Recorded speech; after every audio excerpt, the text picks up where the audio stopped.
You seem pretty relaxed, letting God love you, feeling the good vibes, and that's perfect, and that's beautiful, and that's a major piece of this thing called evolution.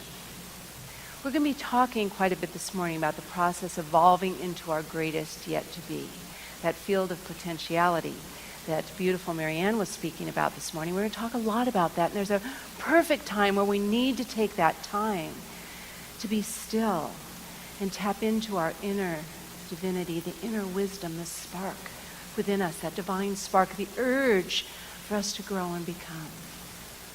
But nature will only take us so far. Now, there's several types of evolution. Of course, physical evolution kind of happens on its own, right? I mean, we can have some things to do with it, but it kind of takes care of itself. It's here to teach us how precious this life is. It's here to teach us that time is so beautiful and we need to use it well. Spiritual evolution is a bit different. Our spiritual evolution doesn't happen automatically. There's no compulsory spiritual evolution. We need our active, conscious participation in it. Do you understand what I'm talking about? We need to be active in it. We can tap into that divine spark within. We can feel that urge. Do you ever get just really uncomfortable with your life? And you know it's time to grow? Yeah, I can hear. We have a few people that are uncomfortable now. And I get it. But we need to do our part and work with that infinite spirit, that divine intelligence, to become what we're supposed to become, what we're called to become, what that divine blueprint is telling us to become. St. John says we are all God's children.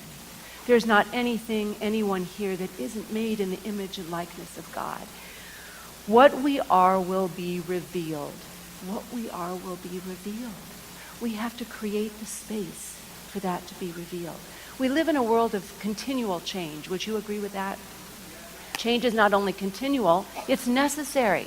It's part of the process of evolving and evolution.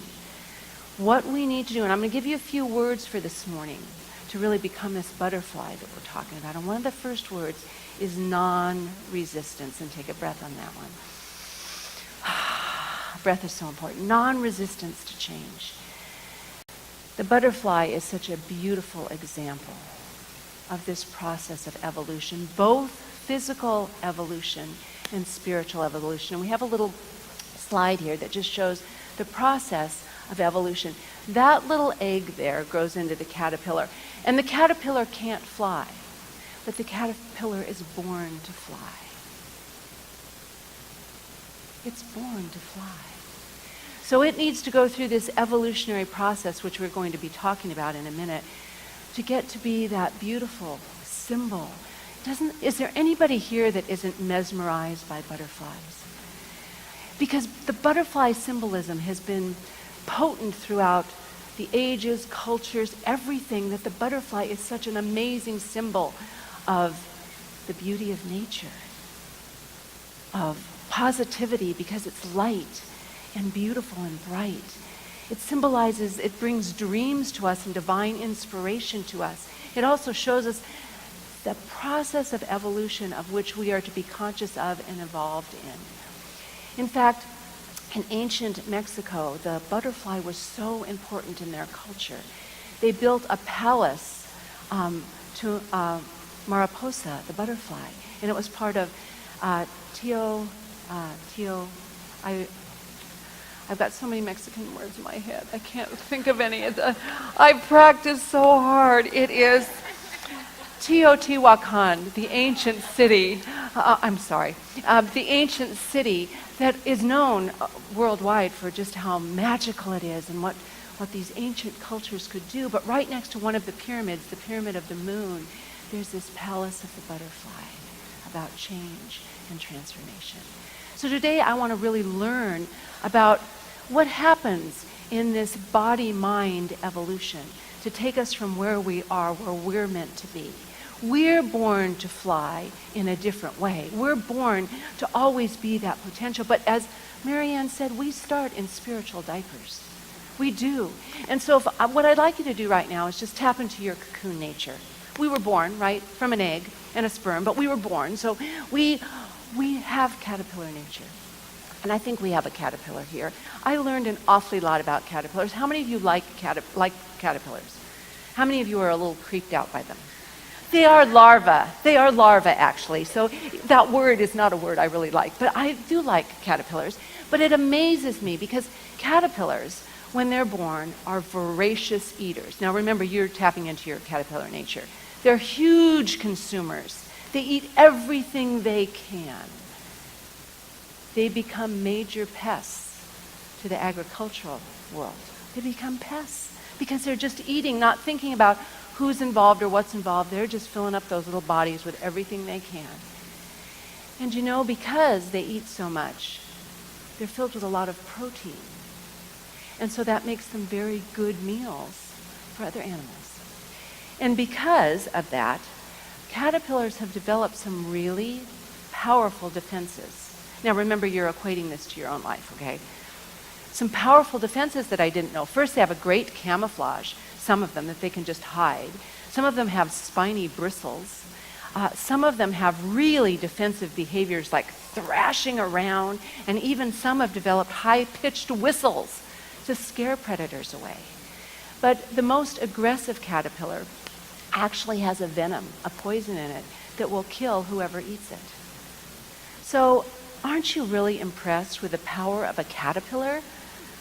Well, if a caterpillar can do that, what do you think we can do to build up defenses against our own divine spiritual nature? We can do a lot of things, and we have to really be conscious of wanting to become something more.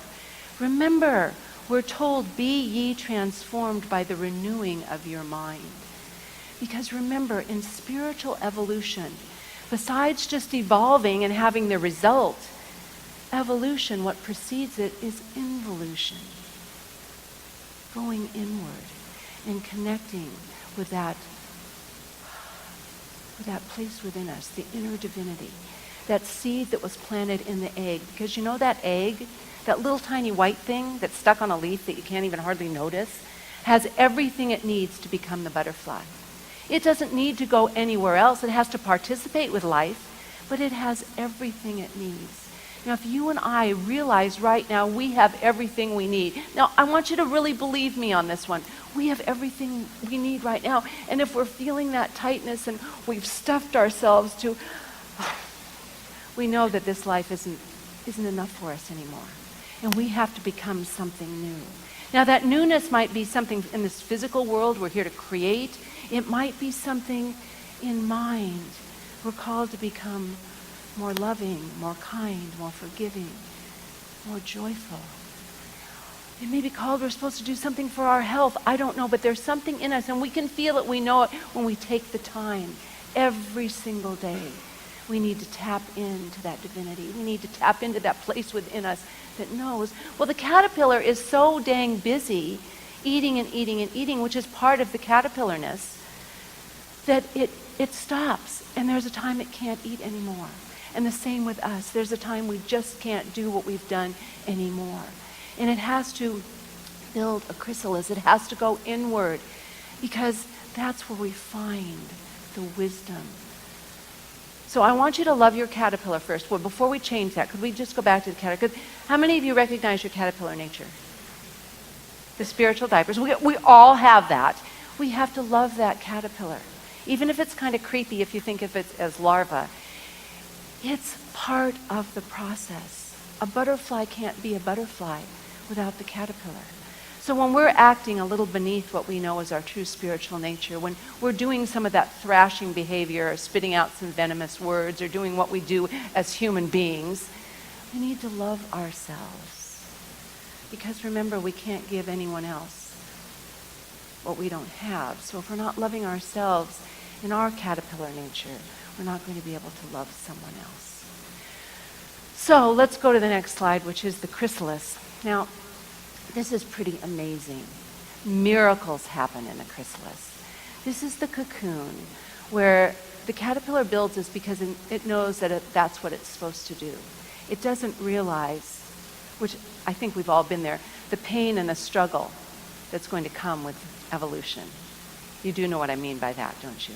Once we're on a road, this spiritual journey, we really can't turn back. We can drag our feet, but doesn't know what's going to happen, because in that chrysalis, what happens is new cells that are not caterpillar cells. They don't have the frequency or vibration of caterpillar cells. Something new is created. Biologists call it imaginal cells. This is what happens when we do our prayer work, when we do visioning, when we're casting out in thought what we know to be true, the possibility we know, when we're creating that in mind, when we're creating a spiritual prototype through our prayers, through our vision, through our contemplation, just through our knowing, we are creating imaginal cells. And these biologists know that inside this chrysalis there are imaginal cells. And what the immune system does, the immune system of the caterpillar does, it fights those imaginal cells in the beginning because it thinks they're enemies. And do you know what happens when we get a new thought? When there's something we know is calling us that wants to be done and we're going, no, that's not right. I don't want to do that. That's not comfortable. That's too scary. Well, Anise Nin, there comes a time when the risk to stay tight in the bud is more painful than the risk it takes to blossom. And that's what happens in this chrysalis. There's a time. Now, this is interesting. So the caterpillar, to do this, needs isolation, which we need to do every day. We have to be communing with Spirit every day. We need to be praying, doing our sacred reading, doing the work that keeps us in alignment every single day. And as these new cells are growing, and even though the immune system's fighting them, they start to clump together. They recognize each other, the frequency, they clump together and they create a new structure until they overpower the immune system. Now the symbology there is when we keep feeding in possibility, prayer, love, when we keep feeding in, be ye renewed by the transforming of your mind. We change our thoughts, we up-level our thoughts, then something new happens. Something new happens. So isolation, community, and that means communing with all the, feeding yourself, being with people that uplift you and support you in your dream. And then when there's isolation, communing, and community, then what happens next is this chrysalis, and I think we have a picture of this, Jeff, if you can watch, becomes transparent. Can you see that first picture up there? And what happens, so I'm told, is for the butterfly, when it's grown and all these imaginal cells have taken form to form a new structure, it has to become transparent, as we do, because we don't recognize ourselves anymore. Do you say that sometimes? I don't recognize the person I used to be. I don't recognize that person. I'm so different because we've done this. And then the butterfly, it says, takes a breath, and when it exhales, a deep breath, the chrysalis pops open, and at first the butterfly is upside down, but immediately it pops back up. And if you can see, it's hugging. It's hugging the experience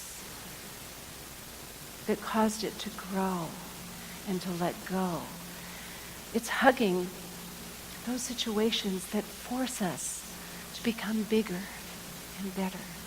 How many of us are able right now to love and hug the experiences that have been in our lives that seemed like such a terrible struggle and so impossible at the time? Yet when we realize it, they've made us who we are today. And so the butterfly then is able to hug that chrysalis and take it time now. If you can, think of something that, even if you've thanked it before, just thank it again. It could be a person, a situation, an experience that really pushed you to grow, to become somebody new, to see things in a new way. Because that's what this energy and symbology is all about.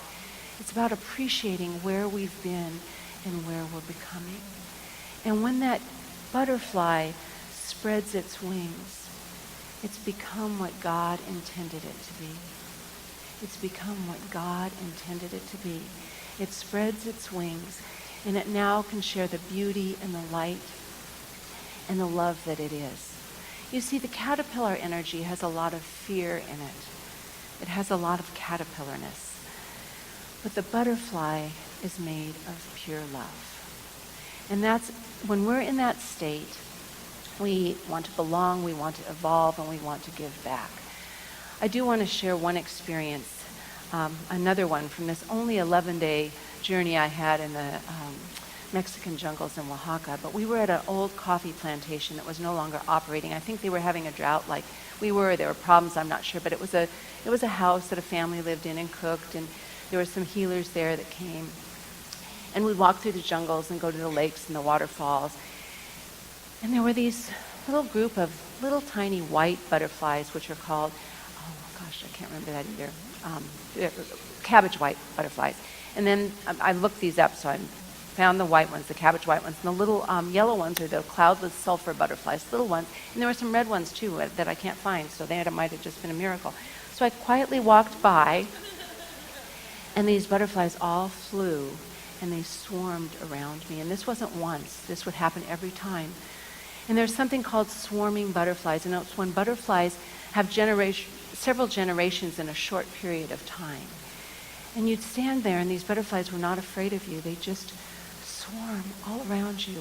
And the messages and gifts that were created, it's an experience I will never forget. It happened probably 4 times during that experience. And I asked the woman that was there, are these butterflies always here?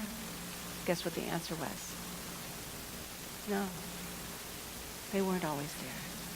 They were there, and they were visiting, and and that red one, I could not even find one that looks like it in the butterfly dictionary, but it's miraculous, the gift. And I think of what happens when we come together and we swarm around each other in prayer and love and goodness, the miracles that can happen. We can change from that, from the inside out.